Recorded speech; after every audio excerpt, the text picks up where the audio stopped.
प्रभु श्री राम के नाम को महात्मा गांधी का नाम हटा के उनका नाम लगाने के बजाय, जैसा मैंने शुरू में कहा, मोदी सरकार खुद कुछ सृजन करे, खुद निर्माण करे, खुद ऐसी कोई योजना लाए और जो चाहे नाम रखे, कोई आपत्ति नहीं। नहीं, और मैं तो कहती हूँ प्रभु श्री राम के ऊपर भी आप योजना बनाइए, आप प्रॉफिट के ऊपर भी बनाइए, आप जीसस क्राइस्ट पे भी बनाइए, आप सिख गुरुओं पर भी बनाइए। अगर आप यही करना चाहते हैं तो आप सबके ऊपर बनाइए, कोई आपत्ति नहीं। लेकिन महात्मा गांधी से आपको इतनी नफरत क्यों है, ये तो देश जानना चाहेगा।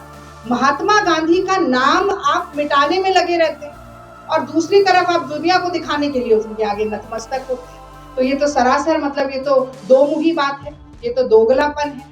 और फिर जो मैंने बात कही कि ये सिर्फ नाम ही नहीं बदल रहे हैं, ये चाहते हैं कि बहस नाम पर अटक जाए, उसमें प्रभु श्री राम आ जाए और भगवान राम को राजनीति के दलदल में घसीटने का काम अगर किसी ने किया है तो वो भाजपा ने किया है। धर्म निजी आस्था का मामला है, ये गांधी जी कहते थे और वो सबसे बड़े अनुयायी खुद थे प्रभु श्री राम।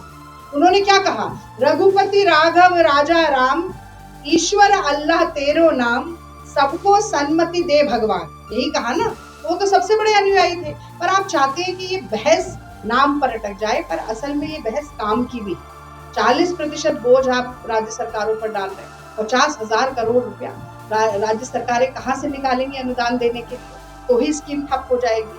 आप उस पर आप कंट्रोल की बात कर रहे थे, वो कंट्रोल राज्य केंद्र सरकार और राज्य सरकार लेना चाहती है। आप कभी भी चाहे तो स्कीम को बंद कर सकते हैं, आप कभी भी चाहे दोबारा शुरू कर सकते हैं, आप भूखा छोड़ सकते हैं मजदूरों को 4 महीने के लिए, आप चाहे तो 4 महीने लगातार रोजगार दे सकते हैं। आपने अधिकार हटा दिया, अब आपने उसको केवल एक वादा, एक भरोसे के रूप में कर दिया।